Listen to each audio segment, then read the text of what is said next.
estamos en entrevista con David Keena, que está en México. Él viene de Glasgow. Y para ser específicos, de Airdrie. Did I pronounce that well? Yeah, you're pretty good at it, yeah.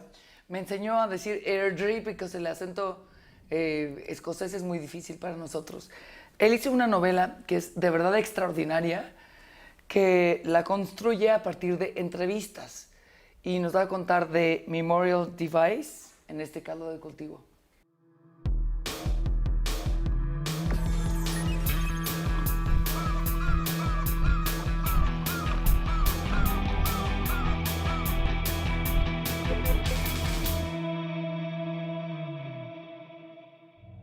Memorial Device is the name of the band. It's the name of your book, and it's the name of your band. So what did you choose to make an unreal story about a band that did not exist, instead of making a story about the Smiths, Ian Brown, or whatever? I began to think, how do you tell the true story of post-punk? And I realised that the true story of post-punk isn't really the story of the bands that made it. It isn't really the story of the big bands like Wire, A Gang of Four, Susie and the Banshees. The story of post-punk it's about the groups who only ever made one record, or only ever released a cassette, or only played one show in their tiny little town. And they're still amazing. Yeah, and they're let this one off. It's still important. It's still totally exciting. But how do you tell that? How do you tell that the story of bands that barely existed? Well, I thought that's how you have to use fiction, because in a way, I felt as if fiction would somehow get closer to the sort of experience of what it was really like, the sense of possibility, because that was a big thing with me in the book, how post-punk transformed small towns like Airdrie into places where it seemed anything was possible. The art could transform your reality completely. Tell me a bit more about Airdrie. Small town. I mean, we all like to listen to stories about London or Manchester, or here in Mexico City or Monterrey or Guadalajara, where the big scene is like musically. Mm-hmm. But what about Airdrie? Well, I mean, am I pronouncing it? You're doing pretty well, actually. he taught me how to pronounce Airdrie. Like a local Airdrie. Airdrie. Exactly. Airdrie is its reputation is that it's quite a rough town. It's about 14 miles east of Glasgow, a small town, quite impoverished, a little bit dangerous. But that was not my experience of it. I grew up there in the formative years of my life, the same years Memorial Device is set in, which is basically the late 70s until the early 80s. I was living there at the time. And my experience was not the cliched idea of a rough town. My experience was I was meeting all these weirdos, amazing artists, people who love music, very eccentric people. I discovered literature there. I fell in love there for the first time. I discovered music. So I wanted to write a hymn to the poetic possibilities of these little towns if you're able to somehow re-see them a little bit. And, you know, I'm a little bit too young to actually have been of the generation, but I'm too young for this. I've been part of the generation who were part of this book, but so it's kind of based on my fantasy of what the generation above mine were doing. I would go down to the centre of Airdrie with my gran shopping when I was a kid, and I would sit outside on the wall and I would watch all these incredible characters. You know, you'd see a guy with, like, you know, wearing leather trousers, and I always remember this one guy who had a t-shirt that was ripped just right over his nipple, just to expose his nipple. He slashed it so his nipple was hanging out, and he's got a leather jacket on, he's got a haircut that he cut himself, and he's smoking a joint. And I would look at these guys in awe, you know, as if it was like a vision of the future. So I would always fantasize, like, what these guys' lives must be like, the kind of art they like, what their book collections are, how they're rehearsing in bands all the time and just being cool. So the book sort of is kind of my fantasy of what these guys who I would see in the street in Marvel were up to. Because there's one thing that I say in the book, and I say it's not easy being Iggy Pop in Airdrie. In fact, it's harder, I would say, to be Iggy Pop in Airdrie than it is to be Iggy Pop. It took more balls, it took a kind of bravery. It was almost a sort of martyrdom in a way, because if you walked along the street looking like that in Airdrie, you were really taking a risk. So these guys were like, they were like heroes to me, you know, in this small, difficult town. And when you write a book, there's always like a controversy about, did you want to be a writer, a book critic, a rock and roll critic, or a musician? There's like a myth about that. There is, totally, and one of the cliches is that all rock critics or all rock writers are frustrated rock musicians. I think that's stupid. I don't know. I think it's ridiculous. In Yeah, fact, it is. Yeah, it's really ridiculous. One, I think rock criticism is an amazing art form. I mean, it's brilliant and it's unique. And I think some of the most exciting and radical writing of the 20th century happened in rock music criticism. It did. It was a space where they were making up. How do you talk about sound? How do you talk about music? You've really got to push your language and push your rhythms and things to be able to talk about something like that. But the funny thing is, I was the opposite. I played in bands, but I was always a rock musician who was a frustrated rock critic. I wanted to write about the music more It's than... always like the other way around. Exactly, Right? and it's weird, but I read early on, this rock critic called Lester Bangs. There's a character in Almost Famous, the movie, which is based on him, and I fell in love with Lester Bangs' writing. It was so exciting to me, so energetic, and I almost liked his writing more than some of the music he was writing about. But I felt as excited as if I was listening to a piece of music. So I was very inspired. I was a rock critic before I became a novelist, and I was very inspired by people like Lester Bangs. I didn't want to write criticism so much as I wanted to write pieces that would be as energetic and as exciting as the music itself. I do think that you did that in this book. Thank you. I do think. We're gonna go for a break. Hacemos un corte, regresamos con David Keena. Is that your name? Yes.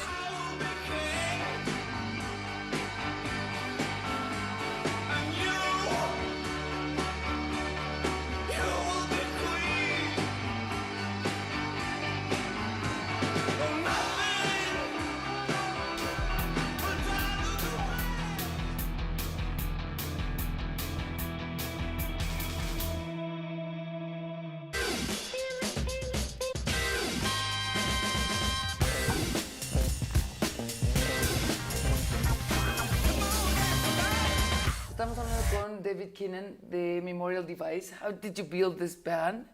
And not just like the characters, but how like the relationship between each other. How did you do that? It sort of wrote itself. It sounds like a strange thing to say, but when I wrote this book, I felt as if I was in a state of possession. As if demonic possession, and possessed by demons. The characters possessed you. Completely. They were a lot. They talk about voices in your head. All of these characters were like voices in my head for a period of almost 2 years, and I feel as if I lived with them. And that's why you said in Querétaro, in the Hay Festival, you want to get cured of literature. I hope at some point, because this is one thing that people never talk about with writers, but you do live in a situation which is quite close to the description of madness, voices in your head. And I feel like I am possessed when I'm writing a book, and I get no rest, and I have to finish it, and it's on my mind all the time. I would love to cure myself of literature and be able to walk away like Rimbaud. That's why I love Rimbaud. He goes through poetry and he walks out the other side of it. I love that. He almost walks into a real, his life becomes a book instead of writing about it. I've always loved that idea. But these characters to me were so real that when I was writing the book, I would literally sit down and listen and see what the characters did. And they would often behave in ways that were quite shocking, quite appalling, quite unexpected, but I always let them do what they wanted to do because I believed that they were real. I believed that they had a life, and when they behaved in a certain way, I had to let them behave that way. It was like kind of schizophrenic mode. Edge of schizophrenia. And, but then again, I asked you in our talk in Querétaro, you need to have like the cliches of a rock and roll band, the groupies, the drugs. How could you manage to in a way, have the cliches or the commonplaces of rock and roll, and then make such an original novel?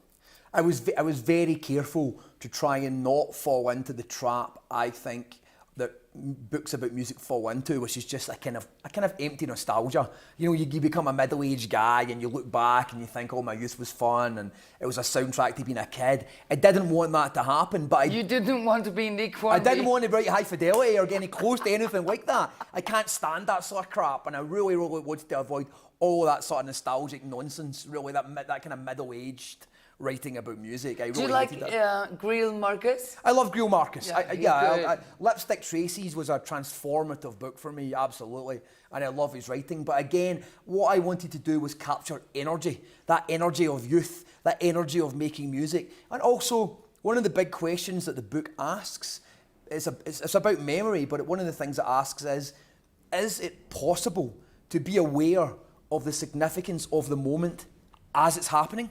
As it's actually taking place. Just today? Yeah, right now. Or does it take remembering to make things significant? No. You know? And so what's happening in this book is a lot of the people are remembering the events 10 or 20 years past, and they're looking back and they're realising, wow, that really was significant.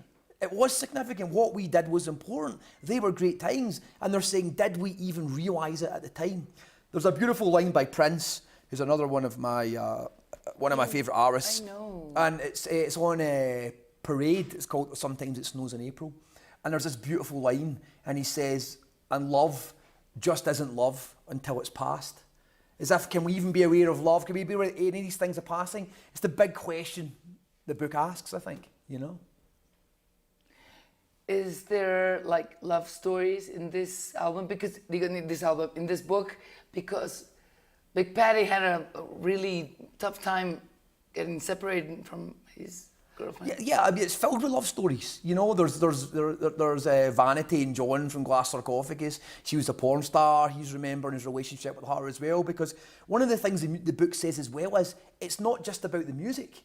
It's about the people you met through music, the friends you got, the adventures you have, the people you met and fell in love with, the crazy romances you have. I wanted it to be a romance. I wanted the book to be romantic.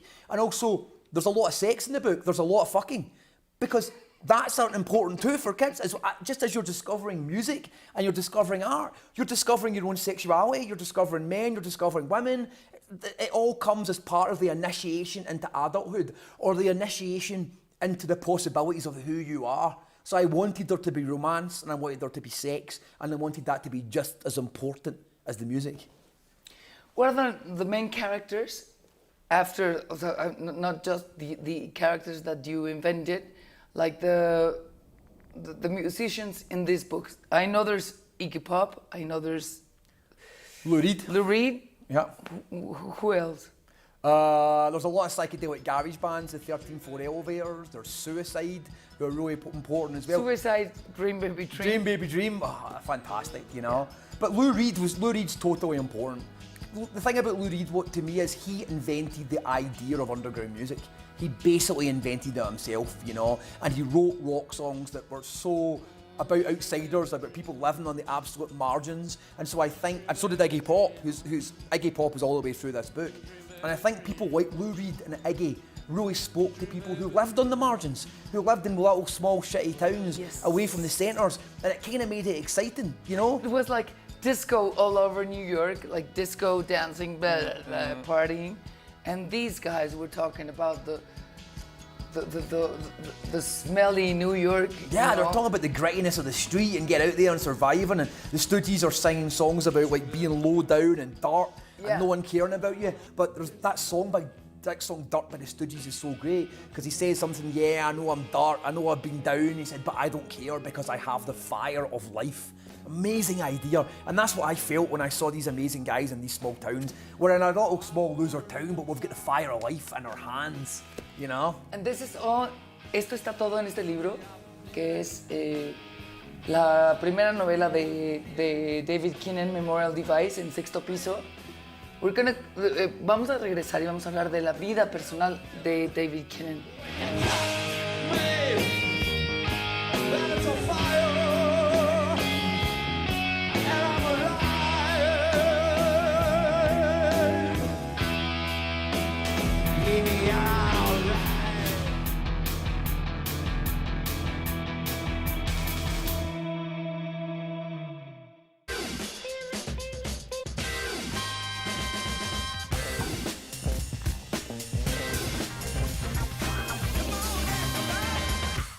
So you're a writer.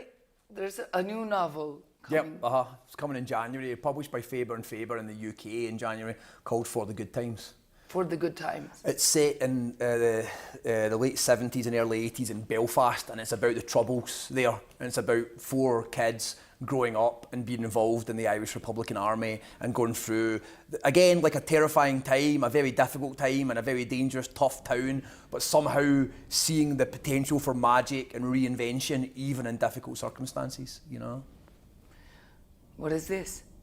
Well, this is another thing. This is a tarot card pack that I've always been very interested in tarot and magic. And recently there's a new imprint in the UK called Rough Trade Books that come from the Rough Trade Records. I wrote an experimental novella based around tarot cards because I was always something interested in. And then I, with an artist called Sophie Hollington, I actually designed a pack. And I wanted to sort of reinvent the tarot because I wanted to sort of talk about it in a more poetic way, how it's more about getting the character of the moment. I'm very interested in nowness, just as the same memorial device. And I wanted to sort of use the tarot as a way of reading the moment. And I also wanted to make it personal. So all the cards have a personal relevance to me, although they're based on the classic tarot pack. For instance, the Emperor here, this is a card that always makes me think of my father. And because I had a series of recurring dreams which featured my dad. And he would come back to me as a zombie. After he died, when my father died, and I would have this series of dreams where he returned as a zombie. And every time he returned, I would dream of him. His flesh would be falling off, and his beautiful suits were rotten, and his leg had rotted away. And he kept coming back again and again. And I began to wonder, why do I have this recurring dream? And then I began to realise it's because the dead will return to you through the bonds of love. He knew I missed him and he came back, but he wanted to show, he's like, look, I'm dead. Look, I'm rotting. You need to let me go.